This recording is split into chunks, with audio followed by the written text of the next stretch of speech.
وہ پوچھتا ہے کہ چہرہ حضور کا کیا ہے، جسے پتا نہیں تفسیر والدہا کیا ہے۔ حلال خون ہے جس میں وہی تو سمجھے گا، یہ جشن محفل میلاد مصطفیٰ کا ہے۔ اٹھا کر کاندھے پہ ڈولی کو اعلیٰ حضرت نے بتا دیا ہے کہ سید کا مرتبہ کیا ہے۔ الحمدللہ حضرت قیامت ہوگی اور حضور سید ظہور صاحب قبلہ یہ منقبت غوث اعظم بھی پیش کریں گے، اس لیے کہ محفل غوث اعظم ہے۔ لیکن میں ان سے پہلے میں بلا پاک گزارش کروں گا خطیب اہل سنت حضرت علامہ مفتی شمس الدین صاحب قبلہ۔ اور میری تقریر کا کنڈیشن یہ ہوتا ہے کہ میں مردوں کے درمیان نہیں بولا کرتا، مردوں کے درمیان بولا کرتا ہوں۔ اور حسین کا ماننے والا، حسین کا چاہنے والا، حسین پہ جان فدا کرنے والا مرد ہوتا ہے، یزید کا ماننے والا نامرد ہوتا ہے۔ آپ حسینی ہو، آپ غوث اعظم کے ماننے والے ہو، آپ خواجہ غریب نواز کے چاہنے والے ہو، تو آپ اپنے احساسات و جذبات کا اظہار کرتے رہیں اور ایک مرتبہ سے اپنے ہاتھوں کو فضاؤں میں بلند کریں اور میری آواز میں آواز ملا کر کے بولے لبیک لبیک لبیک یا رسول اللہ، لبیک لبیک لبیک یا رسول اللہ۔ ماشاءاللہ مجمع بیدار ہے اور ہم لوگ جلسہ تو سنتے ہی رہتے ہیں، اب ضرورت ہے کچھ عمل کرنے۔ بہت لوگ ہیں جنہیں جانا تھا چلے گئے گھر، جنہیں روڈ میں گھومنا وہ گھوم رہے ہیں۔ میں اکثر و بیشتر جگہوں میں کہا کرتا ہوں کہ مجھے 10-20 ہزار کے مجمع کی ضرورت نہیں ہے، ہمیں تو 72 چاہیے لیکن حسینی چاہیے، کیونکہ 72 میں وہ کمال ہے جو اور عدد میں نہیں ہے۔ تبھی تو گاندھی جی نے آزادی کے وقت میں کہا تھا if I had an army like the 72 soldiers of امام حسین رضی اللہ تعالیٰ عنہ I would have one freedom for India in 24 hours۔ Gandhi جی نے آزادی کے وقت میں کہا تھا کہ اگر ہمیں کربلا والوں کی طرح 72 لوگ مل جائے، اگر ہمیں کربلا والوں کی طرح 72 آدمی مل جائے، اگر ہمیں کربلا والوں کی طرح 72 انسان مل جائے، تو میں پورے ہندوستان کو 2-4 سال میں نہیں، 2-4 مہینے میں نہیں، 2-4 دنوں میں نہیں، صرف 24 گھنٹے میں پورے ہندوستان کو آزاد کرا دوں گا۔ اے میری ملت کے شہزادوں، جب ایک نان مسلم کو 72 حسینی مل جائے، 72 کربلا والے مل جائے، تو وہ پورے ہندوستان کو آزاد کرا سکتے ہیں۔ تو کیا ہم اتنے حسین کے ماننے والے، اتنے حسین کے چاہنے والے ایک جلسہ کیوں نہیں کامیاب کر سکتے؟ کر سکتے ہیں کہ نہیں؟ کر سکتے ہیں کہ نہیں؟ کتنے لوگ کامیاب کر سکتے؟ تھوڑا ہاتھ اٹھاؤ۔ ماشاءاللہ، کس طرح کامیاب کرو گے؟ کس طرح؟ سبحان اللہ کہہ کر کے جلسہ کامیاب کر دو گے، صرف نعرہ لگا کر کے جلسہ کامیاب کر دو گے، ہے نا؟ بڑے بڑے علماء اکرام کو بلا کر کے جلسہ کامیاب کر دو گے، پیر صاحب کو بلا کر کے جلسہ تم کامیاب کر دو گے، ہے نا؟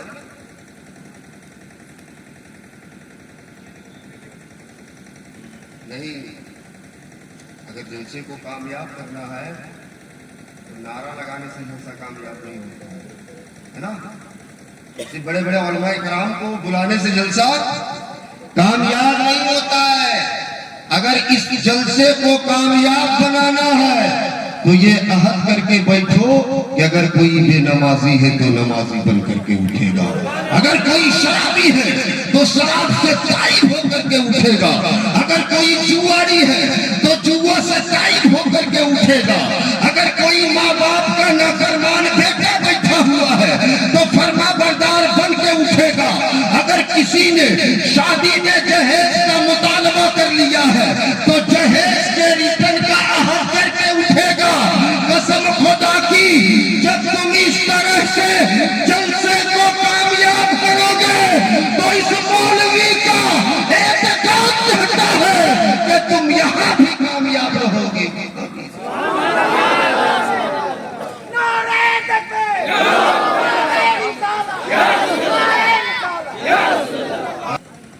حضرات کہنے کا مقصد یہ ہے کہ آپ جلسے میں آتے ہو تو آپ کے اندر کچھ انقلاب پیدا ہونی چاہیے، ورنہ اگر آپ جلسے سے پہلے شرابی تھے، جلسے کے بعد بھی اگر آپ شرابی رہ گئے تو بتاؤ جلسہ سجانے کا کیا فائدہ ہوگا؟ جلسے سے پہلے آپ بے نمازی تھے، جلسے میں بیٹھنے کے بعد بھی آپ بے نمازی رہ گئے، بتاؤ جلسہ سجانے کا کیا فائدہ ہوگا؟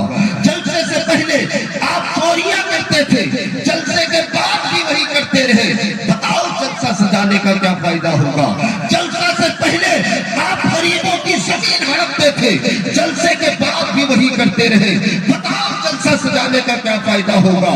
جلسے سے پہلے آپ ماں باپ کی شان میں گستاخیاں کرتے تھے، جلسے کے بعد بھی وہی کرتے رہے، بتاؤ جلسہ سجانے کا مقصد کیا ہوگا؟ اس لیے اے میری ملت کے شہزادوں، اگر آپ جلسے میں بیٹھے ہو تو علماء کی باتوں کو غور سے سنو اور یہ عہد کر لو کہ کل سے ہم جو ہے اس پر عمل کرنا شروع کر دیں گے، اور جب آپ کل سے عمل کرنا شروع کر دو گے تو تمہارا رب جو ہے تم سے خوش ہو جائے گا، اور جب رب خوش ہو جائے گا تو سب خوش ہو جائے گا۔ ایک مرتبہ اور درود پاک پڑھیں اللہ صلی اللہ سیدنا و شفیعنا نبینا مولانا محمد بارک سلم صلاۃ و سلام علیکہ یا حبیب اللہ صلی اللہ علیہ وسلم۔ حضرات آپ گھڑی دیکھ کر کے 10 منٹ اور صرف 10 منٹ۔ اللہ کا بھی بنا شکر و احسان ہے کہ اللہ نے ہمیں دھرم دیا تو انتم دھرم اسلام دیا، بولے سبحان اللہ۔ دھرم دیا تو انتم دھرم اسلام دیا، جس کے بعد کوئی دھرم نہیں ہے، جس کے بعد کوئی مذہب نہیں ہے، جس کے متعلق خود قرآن مقدس کا اعلان ہے، ان الدین عند اللہ الاسلام، Islam is the best leader of the world, calling upon the whole world to adopt Islam۔ حضرات اللہ کا بے پناہ شکر و احسان ہے کہ اس نے گرنتھ دیا تو انتم گرنتھ قرآن دیا، جس کے بعد کوئی گرنتھ نہیں، جس کے بعد کوئی پستک نہیں ہے، جس کے بعد کوئی بک نہیں ہے، جس کے متعلق خود قرآن مقدس کا اعلان ہے، This is the book about which there is no doubt۔ جانتے ہو امیتابھ بچن کا نام جانتے ہو؟ کتنے لوگ جانتے ہو؟ ہاتھ اٹھا دو، کون ہے؟ غوث پاک کی امی کا نام آپ نہیں جانو گے، لیکن امیتابھ بچن کا نام ضرور جانو گے۔ جانتے ہو امیتابھ بچن قرآن مقدس کے تعلق سے کہتا ہے No books like the Quran in the world. When I read the Quran, I feel very comfortable inside myself۔ Amitabh Bachchan کہتا ہے کہ پوری دنیا میں قرآن کی طرح کوئی کتاب نہیں ہے، قرآن کی طرح کوئی بک نہیں ہے، اور جب جب میں قرآن پڑھتا ہوں مجھے بہت سکون ملتا ہے۔ اب سوچو کہ جب ایک نان مسلم قرآن پڑھے ان سے سکون ملے تو ہم پڑھے تو نہیں سکون ملے، لیکن ہم تو قرآن خانی کے لیے صرف رکھے ہوئے، سبھی برات کے لیے رکھے ہوئے۔ میں ادھر نہیں جانا چاہتا، وقت بہت کم ہے۔ اللہ کا بے پناہ شکر و احسان ہے کہ انہوں نے ہمیں سندیشہ دیا، میسنجر دیا، پروفیٹ دیا، رسول دیا، تو انتم سندیشہ محمد رسول اللہ صلی اللہ علیہ وسلم کو دیا، جن کے متعلق خود قرآن مقدس کا اعلان ہے محمد رسول اللہ صلی اللہ علیہ وسلم۔ محمد is the messenger of Allah، Muhammad is the messenger of Allah۔ اور جانتے ہو امریکہ کا ایک نان مسلم ڈاکٹر، عیسائی ڈاکٹر جو امریکہ کی سرزمین سے تعلق رکھتا ہے، وہ محمد عربی صلی اللہ علیہ وسلم کے تعلق سے کہتا ہے کہ my choice of Muhammad to lead the least of the world most influential person may surprise some readers and may be questioned by others, but he was the only man in history who was the supremely successful on both religious and secular ground۔ بول دو سبحان اللہ۔ Doctor Michael Hart جس نے پوری دنیا کا دورہ کیا اور دورہ کرنے کے بعد ایک کتاب لکھا، اور اس کتاب کے پہلے صفحے پہ، پہلے ورق پہ، پہلے پیج پہ آدم کا نام نہیں رکھا، نوح کا نام نہیں رکھا، ابراہیم کا نام نہیں رکھا، اسماعیل کا نام نہیں رکھا، یوسف کا نام نہیں رکھا، عیسیٰ کا نام نہیں رکھا، موسیٰ کا نام نہیں رکھا، بلکہ آپ کے نبی، ہمارے نبی، ساری کائنات کے نبی محمد رسول اللہ کو ایک نمبر پہ رکھا اور کہا مائی چوائس آف محمد، کہ میری پہلی پسند محمد رسول اللہ صلی اللہ علیہ وسلم ہے۔ اب آپ کے ذہن میں یہ سوال کر رہا ہوگا کہ مفتی صاحب کو بلائے تھے کس نام سے؟ تاسلق پڑھنا حرام نہیں ہے، اس میں کوئی دو رائے نہیں ہے، یہ سب زبانیں ہمارے باپ ابو البشر حضرت آدم، لیکن وقت کم ہے اور بڑوں کی عزت کرنا ہمارے اوپر ضروری بنتا ہے۔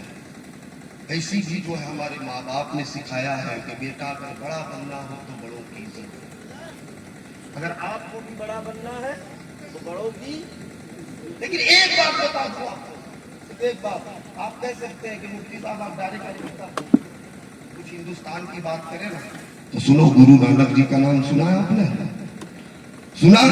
سکھ مذہب کے بانی ہے، سکھ مذہب کے سنستھاپک ہیں، سکھ مذہب کے فاؤنڈر ہیں۔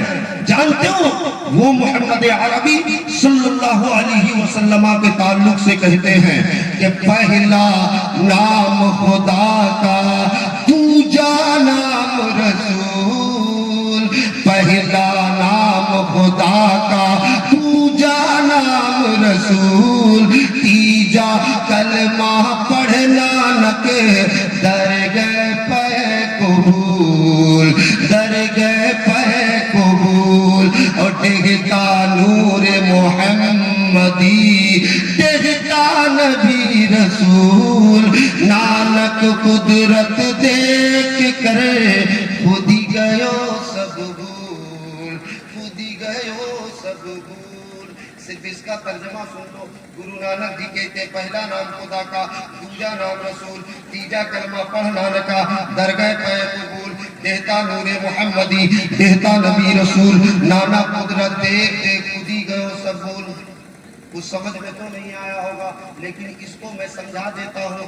گرو نانک جی کہتے ہیں کہ جس نے ساری کائنات کو پیدا کیا، جس نے جو ہے پوری کائنات کو جنم دیا، وہ ایک ہے اور اسے خدا کہتے ہیں۔ وہ ایک ہے، ذرا زور سے بولے، وہ ایک ہے اور اسے خدا کہتے ہیں۔ اور جس کے لیے کائنات کو پیدا کیا گیا وہ بھی ایک ہے، اسے مصطفیٰ کہتے ہیں۔ جس نے کائنات کو پیدا کیا